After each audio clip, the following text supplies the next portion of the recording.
Sax-Xahar Id-Dieħel se jiftħu 3 flyovers oħra fil-proġett tal-Junction tal-Marsa.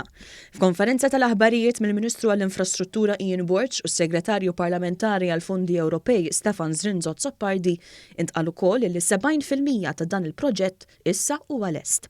Il-Ministru Ian Borg spjega kif l-aħħar 4 flyovers waslu għall-asfalt u l-aħħar xogħlijiet u bħalissa għaddej xogħol fuq l-aħħar 4 rampi li se jaqdu dawn il-flyovers mat-toroq tal-madwar. Sar xogħlijiet f'żoni illi issa ser ikunu aċċessibbli għall-poplu 50 tal-ġranet jew ġimgħat oħra.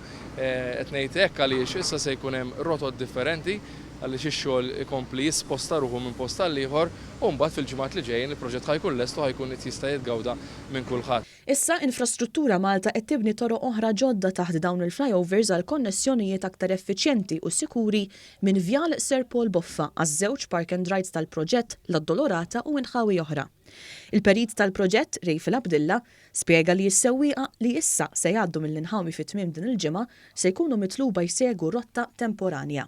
Li nhar il-ħadd jew is-sibt ħankunu qegħdin ngħaddu traffiku minn taħt din il-flyover idur minn wara l-fabbriki, bażikament fejn kienu jinżlu l-karozzi minn Garibaldi. Ir-rotta ta' Garibaldi ħadd tkun qed tgħaddi kollha minn l-Industrial Estate u mbagħad tkunu jistgħu kollha jingħaqdu lejn għall-Domoro.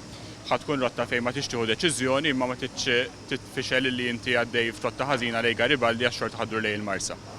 Aktar tard ħankunu qegħdin niftħu l-flyovers tal-livell intermedju dawn li qegħdin fuqhom nkunu qegħdin naqilbu traffiku nagħmlu xi changes oħra hemmhekk.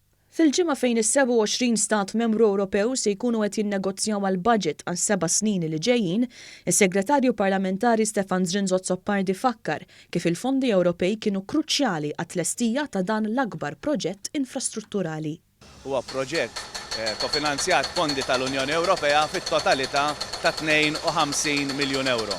Parti minnhom ġejjin minn dak li huwa jifforma l-programm ta' 7 snin issa li qegħdin jagħlqu 3 miljuni u d-differenza 49 miljun li ġejjin minn fondi diretti mill-Kummissjoni Ewropea.